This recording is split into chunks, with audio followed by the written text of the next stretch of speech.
தோழர்கள் அனைவருக்கும் வணக்கம். 2 நிமிஷம்தான் ஏற்புரை.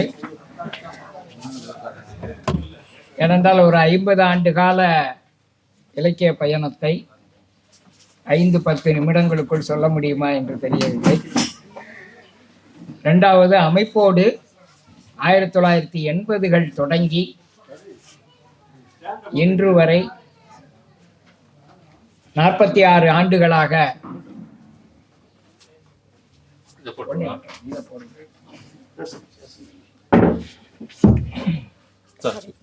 46 ஆண்டுகளாக அமைப்போடு பயணம் செய்து கொண்டிருக்கிறேன். என்னுடைய கோவில்பட்டியை பற்றி பேசக்கூடாது அப்படின்னு மதுக்கூர் சொன்னாரு.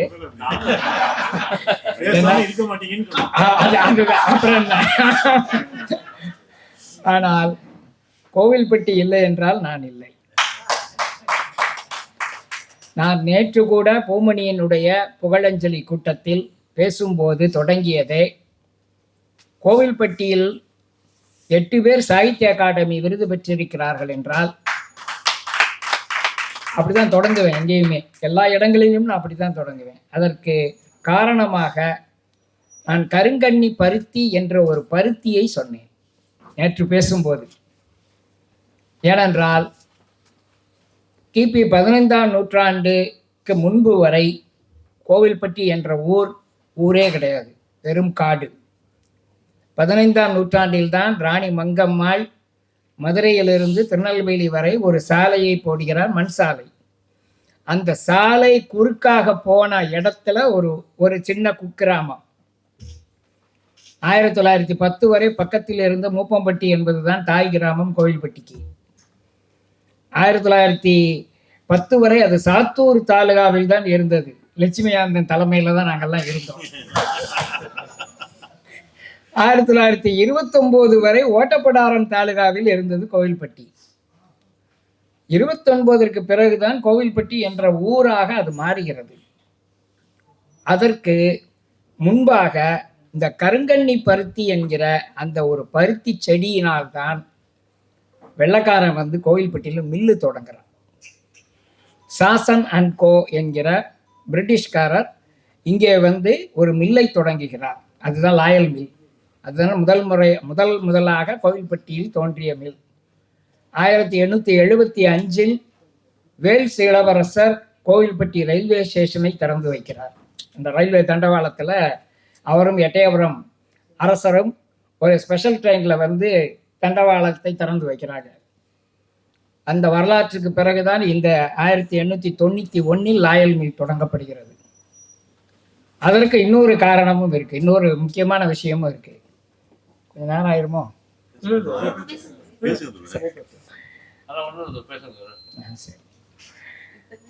1891 பாரதியினுடைய அப்பா சின்னசாமி ஐயர் பெதப்புரம் என்கிற எட்டயபுரத்துக்கு அருகில் இருக்கக்கூடிய கிராமத்தில் பெதப்புரம் என்கிற ஊரில் ஒரு சுதேசி மில்லை தொடங்குவதற்கான ஏற்பாடுகளை செய்கிறார். பப்ளிக் லிமிடெட் முதலையாக ஒரு பிரைவேட் லிமிடெட் என்கிற ஷேர் ஹோல்டரை வைத்து தொடங்கப்படுகிற ஒரு மில்லுக்கான முயற்சி. அது எட்டயபுரம் மகாராஜா தொடங்கி, கடைச்சங்கத்தினுடைய பாண்டித்துறை தேவர் தொடங்கி எல்லோரும் அதில் உறுப்பினர்கள், அதில் ஷேர் ஹோல்டர்ஸாக இருந்திருக்கிறாங்க. நியூசிலாந்திலிருந்து வாங்கப்பட்ட மிஷினரிகளை பாம்பே துறைமுகத்தில் அனுமதி கொடுக்காமல் 6 மாதம் போட்டு வைத்து, அதன் விளைவாக ஏன்னா பிரிட்டிஷாருக்கு வந்து ஒரு சுதேசி மில் தொடங்குவது என்பதை அவர்களால் சகித்து கொள்ள முடியவில்லை, பொறுத்து கொள்ள முடியவில்லை. 6 மாதம் கழித்து மிஷின் வரும்பொழுது பூரம் ரிப்பேர் ஆயிடுச்சு, துருப்பிடிச்சிருச்சு. 1892 அந்த மில்லை தொடங்குவதற்கான அவருடைய முயற்சி தோல்வியில் முடிகிறது. அதற்கு முன்பாகவே இவர்கள் தொடங்குகிறார்கள். இதுதான் கோவில்பட்டியினுடைய தொடக்கம், நகரம் என்ற அதில் தொடங்கி பின்பு லட்சுமி மில் வருகிறது. கிட்டத்தட்ட ஒரு 5 கிலோமீட்டர் சுற்றளவு கொண்ட ஒரு சிறிய நகரம். இன்னைக்கு வேணா ஒரு 10-15 கிலோமீட்டர் இருக்கலாம்.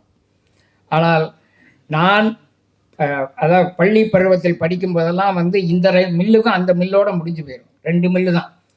தெற்கே திருநெல்வேலியில் இந்த லட்சுமி மில் எல்லை என்றால் வடக்க லாயல் மில் எல்லை, ரயில்வே ஸ்டேஷன் பக்கத்தில். இவ்வளோதான், ஒரு ஒரு 2 கிலோமீட்டர் தான் மொத்தத்திலே இருக்கும். இதற்குள் அந்த நகரமே முடிந்துவிடும்.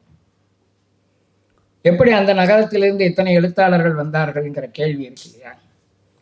ஏனென்றால் இன்றைக்கு வரலாற்றை மாற்றி எழுதுவது என்பதும் அல்லது வரலாற்றை காலத்துக்கு ஏற்ப புனைவாக மாற்றுவதும் தொடர்ச்சியாக நடந்து கொண்டே இருக்கிறது என்பதற்காகத்தான் நான் நேற்றுக்கு பூமணியினுடைய புகழஞ்சலி கூட்டத்திலும் இதை சொன்னேன்.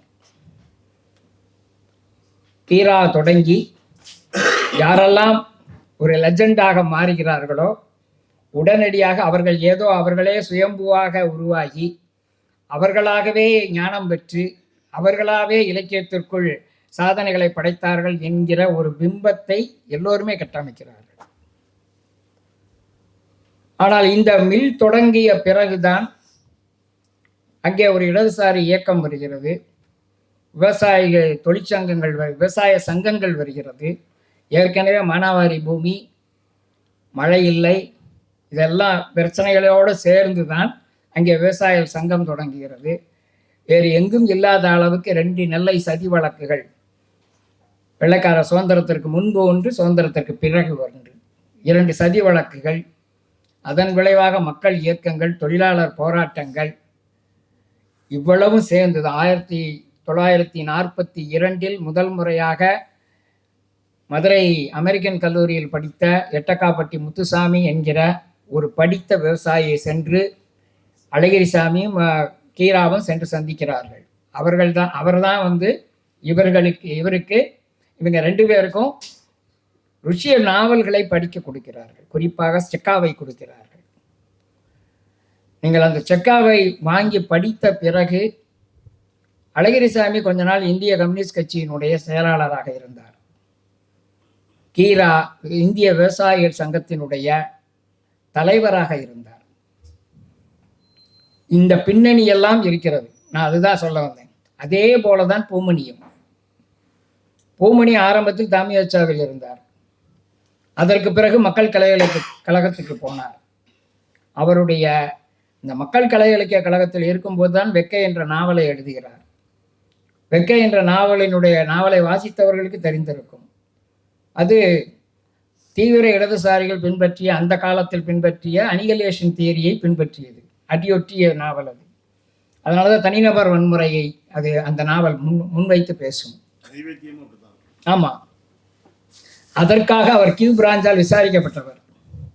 அவருடைய புத்தகத்தை தடை செய்கிற அளவிற்கு, அந்த புத்தகத்தை விக்கையை தடை செய்கிற அளவிற்கு அந்த காலகட்டத்தில் பேச்சு வந்தபோது அந்த புத்தகங்களை எல்லாம் நிறப்பிரிகை வேல்சாமி கையில் கொடுத்து பதுக்கி வைக்க சொல்லி, அதற்கு பிறகு அந்த முயற்சி இல்லை. எதற்காக இந்த கதையை சொல்கிறேன் என்றால், இதற்கு பின்னணியில் இருக்கக்கூடிய அரசியல் தத்துவார்த்த பின்புலம் தான் மிக முக்கியமான காரணம் என்பதற்காக சொல்கிறேன்.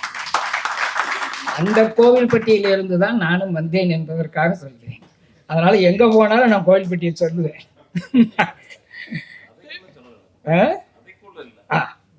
இல்லை, அது இல்லை, கதைக்குள்ள இல்லை. பொதுவாக வந்து ஒரு ஊர் என்பது வெறுமனே அது வந்து ஊராக இல்லை அப்படின்னு இருக்கும். நிறைய பேர் அந்த நேரத்தில் முன்னொரு காலத்தில் புத்தகத்தை பற்றி தம்பி லட்சுமிநாதன் பேசும்போது சொன்னார் இல்லையா, அந்த கட்டுரைகள் எல்லாமே தீக்கதிர் வண்ணக்கதிரில் வந்த கட்டுரைகள் தான்.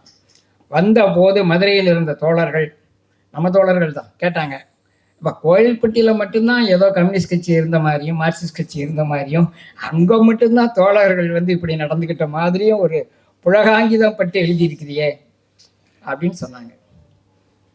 உண்மையில் என்னுடைய ஒவ்வொரு புத்தகத்திற்கும் இணையாக அமைப்பு கொடுத்த வெளிச்சம், அமைப்பு தான் அந்த வெளிச்சத்தை கொடுத்தது. உள்ளூர் வரலாற்றை எழுதுவதற்காக பாண்டிச்சேரியில் ஒரு 2 நாள் முகாம் நடந்தது. அந்த உள்ளூர் வரலாறு என்பதை நான் என்னளவில் என் தோழர்களினுடைய உள்ளூர் வரலாறாக நான் புரிந்து கொண்டு எழுதியிருக்கிறேன். நீங்கள் பண்பாடு சார்ந்த விஷயங்களை குறித்து, குறிப்பாக ஏற்கனவே ஆதவன் சொன்ன மாதிரி நிறைய அந்த நேரத்தில் முன்னுக்கு வந்த 90களில் முன்னுக்கு வந்த அம்பேத்கர் பெரியார் பற்றிய உரையாடல்கள், அந்த உரையாடல்கள், அவர்களுடைய புத்தகங்கள், சிந்தனைகள், கிராம்ஸ்கியை பற்றிய, அண்டோனி கிராம்ஸ்கியை பற்றிய சிந்தனைகள், இதெல்லாம் முன்னுக்கு வந்தது, அமைப்புக்குள் முன்னுக்கு வந்த காலம்.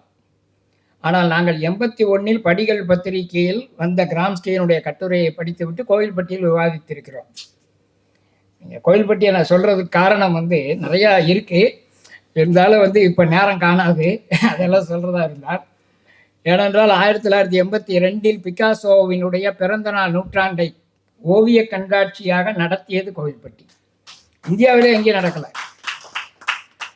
எங்கேயோ தென்னாப்பிரிக்காவில் இறந்து போன பெஞ்சமின் மொலாய்சிக்கு நாங்கள் அஞ்சலி கவிதை எழுதி கோவில்பட்டியில் வச்சோம். எப்போ? 86, 84 என்னமோ நினைக்கிறேன். தூக்கிலிடப்பட்ட போது நீங்கள் ஒரு 3 கிலோமீட்டர் தூரம் தான் இருக்கக்கூடிய ஒரு நகரத்தில் எப்படி இவ்வளவு கல்ச்சுரல் ஆக்டிவிட்டிஸ் நடந்ததுங்கிறது இருக்கு இல்லையா? ஓவிய கண்காட்சிகளை நடத்தியிருக்கிறோம், கார்ட்டூன் கண்காட்சியை நடத்தியிருக்கிறோம். இந்த நாடகம், வீதி நாடகத்திற்காக பாதல் சர்க்கார் பூமணி உட்பட அதில் கலந்துக்கிட்டவர். பயிற்சி கொடுத்த போது அந்த பயிற்சியை பெற்றவர்கள் கோவில்பட்டிக்கு அதே வீதி நாடகத்தை நாங்கள் நடத்தினோம். செக்காவுடைய கதையை, பச்சோந்தி என்கிற கதையை நாடகமாக்கினோம்.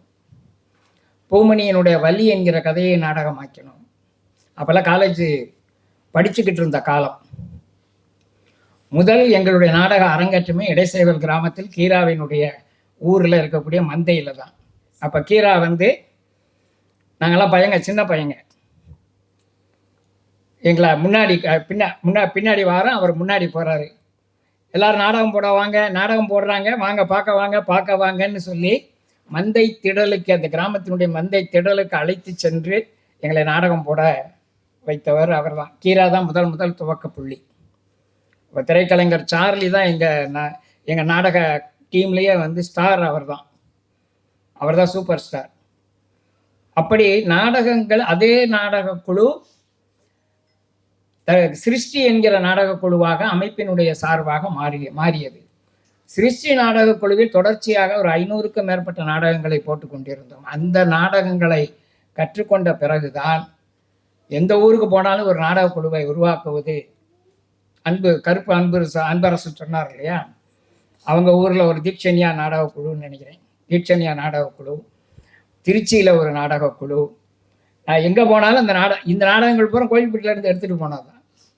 இந்த கண்காட்சியை ஒரு கலை ஆயுதமாக மாற்ற முடியும். ஏன்னா அதுக்கு முன்னாடி கண்காட்சி சென்னை மாதிரி, பாம்பே மாதிரி நகரங்களில் வெறுமன லலித் கலா அகாடமியின் கண்காட்சி, வெறும் இந்த ஓவிய கண்காட்சி என்று இருந்ததை கண்காட்சியை ஒரு அரசியல் ஆயுதமாக மாற்ற முடியும் என்று உலக சமாதான கண்காட்சி, யுத்த எதிர்ப்பு கண்காட்சி, ஒவ்வொரு கண்காட்சியாக கோவில்பட்டி டிசைன் பண்ணிச்சு.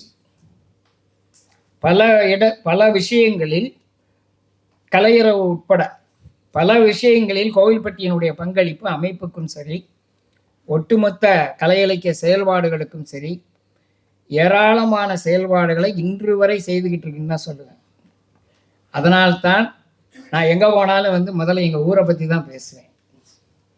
அந்த ஊரில் நான் உண்மையிலே ஒரு தமிழ்ச்செல்வனை சந்தித்திருக்காவிட்டால், என்னுடைய ஞானகுரு என்று நான் சொல்லக்கூடிய பாலுவை சந்தித்திருக்காவிட்டால், மிக சாதாரணமான ஒரு ஏழை மில் தொழிலாளியினுடைய பையனாகத்தான் இருந்திருப்பேன்.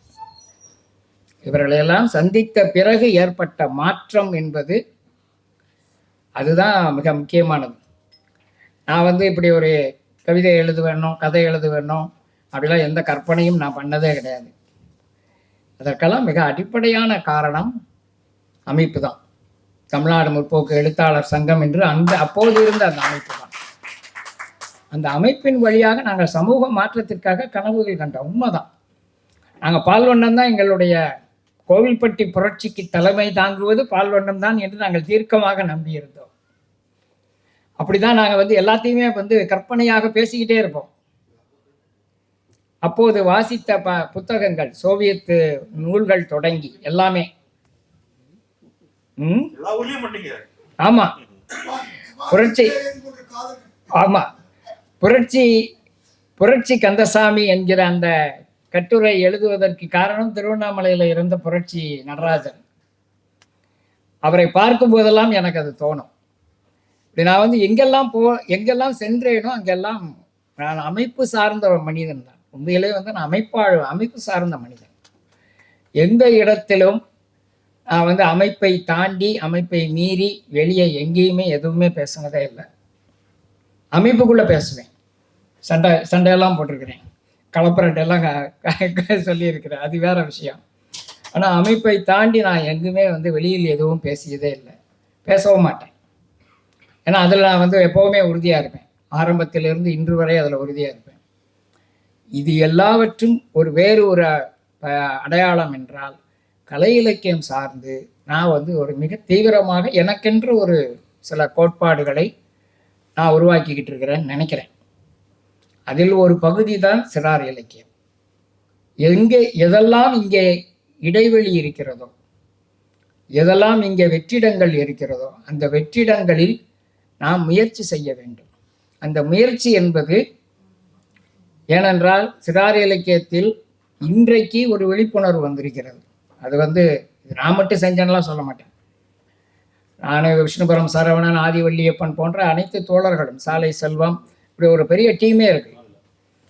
அந்த டீம் வந்து இன்றைக்கு ஒரு விழிப்புணர்வை ஏற்படுத்தி இருக்கிறோம். இன்றைக்கு எழுதுகிற எழுத்தாளர்கள், குழந்தைகளுக்காக எழுதுகிற எழுத்தாளர்கள், கடவுள் என்றோ முனிவர் என்றோ வரம் என்றோ சாபம் என்றோ பேய் என்றோ பிசாசு என்றோ முனி என்றோ காட்டேரி என்றோ இப்படி எழுதுறது யோசிப்பாங்க, யோசிக்க வச்சிருக்கிறோம். அப்படியெல்லாம் எழுதக்கூடாது என்று யோசிக்க வைத்திருக்கிறோம்.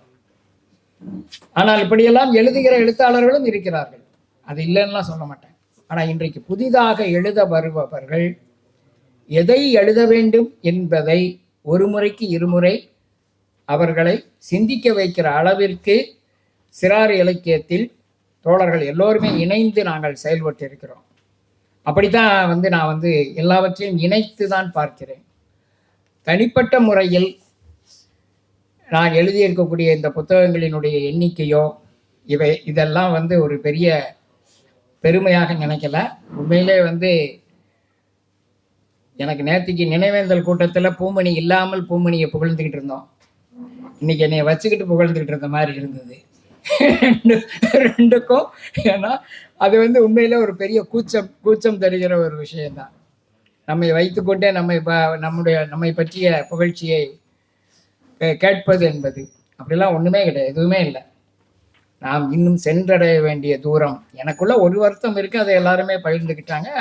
குறிப்பாக ஜே வந்து ரொம்ப உணர்ச்சி வசப்பட்டார், அப்படிலாம் எதுவுமே இல்லை. நம்முடைய அமைப்பு இன்னும் வாசிக்க வேண்டும். எழுத்தாளர்கள் மட்டுமாக ஆதவன் சொல்லும்போது சொன்னதுதான், முடிய போது இப்போ ஒரு நிமிஷத்தில் முடிஞ்சிடும். ஆதவன் சொன்னது தான், முன்பெல்லாம்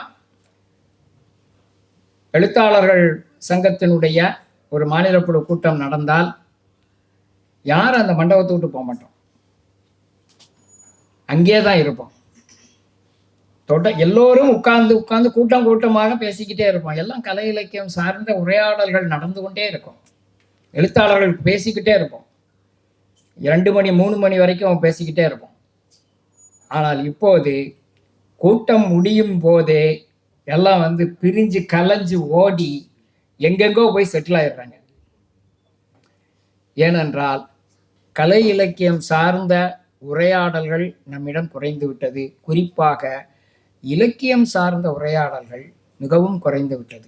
நான் வந்து நம்ம புத்தகத்தை படிக்கல அப்படிங்கிறதெல்லாம் இல்லை, நான் அப்படி அந்த இடத்துக்கே நான் போகலாம். நீங்கள் எல்லா புத்தகத்தையும் படித்தால் நம்ம புத்தகத்தையும் படிக்க வேண்டியது இருக்கும், அவ்வளோதான். எதையும் படிக்கிறது இல்லை, அதனால நம்ம புத்தகத்தையும் படிக்கிறது இல்லை. இந்த ரெண்டும் இருக்குல்ல, எதையாவது படித்தா தான் நம்ம புத்தகத்தையும் அதைட்டு நம்ம தோழரும் எழுதியிருக்காருன்னு சொல்ல முடியும். எதையுமே படிக்கிறது இல்லை என்ற இடத்தை நோக்கி நாம் நகர்ந்துட்டோமோ. எனக்கு ரொம்ப பல இடங்களில் நான் வருத்தத்தோடு சொல்கிறது தான், ஒரு எழுத்தாளர் சங்கம் என்ற அமைப்பே வந்து வாசிப்பு இயக்கத்தை நடத்த வேண்டிய ஒரு மிகச்சிறந்த நிலைமையில் இருக்கோன்னு சொல்லலாமா? சொல்லலாம். அப்படி ஒரு இடத்த தான் நம்ம வந்திருக்கிறோம். ஏன்னா அடிப்படையே இருக்கு இல்லையா, எது அடிப்படை? அப்போ நம்ம அது குறித்து கவலைப்பட வேண்டியவர்களாக இருக்கிறோம். இது வந்து உதயசங்கருடைய புத்தகத்தை படிக்கல, அல்லது மற்ற தோழர்களுடைய ஆதவனுடைய புத்தகத்தை படிக்கல, மற்ற தோழர்களுடைய புத்தகங்களை படிக்கல, கந்தர்வனை கொண்டு போகலை, அது இல்லை, அப்படி இல்லைன்னு நினைக்கிறேன். இதனுடைய பாதிப்பு, இதனுடைய பிரதிபலிப்பு தான் மே 4. அதுக்கு நம்ம எல்லாருக்கும் பொறுப்பு இருக்கு. நமக்கு சம்பந்தம் இல்லாமல் ஏதோ மே 4 வந்துருச்சுன்னா யாரும் நினைக்காதீங்க. நமக்கு அதுக்கும் ஏதோ யாரோ கொண்டு வந்துட்டாங்க அப்படின்லாம் இல்லை. நான் பல இடங்களில் சொல்லக்கூடியது, விஷ்ணுபுரம் சரவணன் சொன்னது தான்.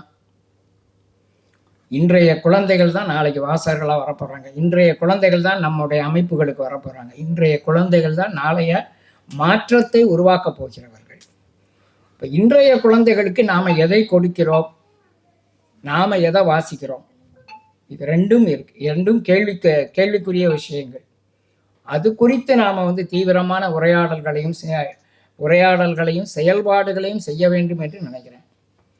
அப்புறம் இந்த ஆய்வரங்கம், இந்த பாராட்டு விழாவை பொறுத்தவரை நான் வேண்டான்னு சொன்னதுக்கான காரணம் அதுதான். காலதாமதம் என்பது மட்டுமல்ல, இப்போதே பல நண்பர்கள், ஏன்பா இந்த ஆள் அடங்கவே மாட்டானா ஐயா, எவ்வளவு பாராட்டு விழா தான் இவருக்கு நடத்துறது என்று நிறைய எழுத்தாளர்கள் சொன்னாங்க. ஏன்னா விருது கிடைத்த ஒரு ஆண்டு முழுவதும் நான் சுத்திக்கிட்டு தான் இருந்தேன். நம்முடைய அமைப்பினுடைய பல மாவட்டங்கள் நடத்தினாங்க. இது மாநில குழு நடத்தலைங்கிறது தான் இது. ஆனால் அமைப்பு நடத்தலைன்னு சொல்லவே முடியாது. நம்முடைய அமைப்பினுடைய பல மாவட்டங்களில் பாராட்டு விழாக்கள் தொடர்ச்சியாக நடந்துக்கிட்டே இருந்தது. அதனால அமைப்பு நடத்தவே இல்லை அப்படிங்கிற இடத்தெல்லாம் இல்லை. ஒரு கால தாமதமான ஒரு பாராட்டு விழா என்று வைக்கும்போது அது வெளியில் இருப்பவர்களுக்கு அமைப்பு குறித்து ஒரு தவறான ஒரு பார்வை வந்துவிடக்கூடாது அப்படிங்கிறதும், இப்போ நானுமே அந்த பாராட்டில் இருந்து வெளியே போயிட்டேங்கிறதுனால தான் நான் சொன்னேன். என்ன நீங்கள் ஒரு படைப்பு குறித்த ஆய்வரங்கமாக நடத்துங்க அதை அப்படின்ற மாதிரி நான் ஒரு வேண்டுகோளை வைத்தேன். உண்மையிலே படைப்பாக்க உபகுழுவும் சரி, மாநில மையமும் சரி, மாநில தலைமையும் அதை ஏற்றுக்கொண்டு அப்படி ஒரு ஆய்வரங்கத்தையும் இந்த பாராட்டு விழாவையும் இணைத்து நடத்தியது என்பது ரொம்ப சிறப்பு. நன்றி கூற வேண்டும் என்றால் ஒரு பெரிய பட்டியலே இருக்குது. அதெல்லாம் இப்போ போக வேண்டாம். என்றாலும் இந்த விழாவை மிக சிறப்பாக நடத்தி கொடுத்த மத்திய சென்னை, ஒரே ஒரு கிளை உள்ள ஒரு மத்திய சென்னை மாவட்டத்தை நான் வாழ்த்தி அவர்களுக்கு பாராட்டு தெரிவிக்கிறேன். 4 கிளையா? சரி, என்கிட்ட சொல்லும்போது பரிசல் ஒரே ஒரு கிளை தான் இருக்குன்னு சொன்னாங்க. ஓ, விழாவிலே 4 ஆயிடுச்சு. அப்போ பரவாயில்ல, ஒரு பெரிய வெற்றி தான். ஆமாம், என்று சொன்ன இந்த மத்திய சென்னை மாவட்ட குழுவிற்கு என்னுடைய நெஞ்சார்ந்த நன்றியினையும் பாராட்டுகளையும் தெரிவித்துக் கொள்கிறேன். நம்முடைய மாநில தலைமைக்கு இந்த நிகழ்ச்சியை இவ்வளவு வெற்றிகரமாக நடத்தியதைப் போல தொடர்ச்சியாக நம்முடைய அமைப்பினுடைய மூத்த எழுத்தாளர்கள் நிறைய பேருக்கு தெரியாமல் இருக்கிறாங்க. மூத்த எழுத்தாளர்கள் அனைவருக்குமே இப்படியான ஒரு ஆய்வரங்கத்தை, அவர்களுடைய படைப்புகள் குறித்த ஆய்வரங்கத்தை தொடர்ச்சியாக நடத்த வேண்டும், அதை ஆவணப்படுத்த வேண்டும், பதிவு செய்ய வேண்டும் என்று இந்த நல்ல தருணத்திலே கேட்டுக்கொண்டு, இவ்வளவு நேரம் அமைதியாக பொறுமையோடு சென்னையில் இருக்கிறதுங்கிறது ரொம்ப கஷ்டம். எந்த ஊர்லேயும் இருக்கிறது இப்போ கஷ்டமாகி போச்சு. சென்னையில் அமர்ந்து இருக்கக்கூடிய அத்துணை தோழமைகளுக்கும் எழுத்தாளர்களுக்கும் வெளியூரிலிருந்து வந்திருக்கக்கூடிய அத்துணை நண்பர்களுக்கும் என்னுடைய நெஞ்சார்ந்த நன்றியினையும் வாழ்த்துக்களையும் வணக்கங்களையும் தெரிவித்துக் கொள்கிறேன். நன்றி.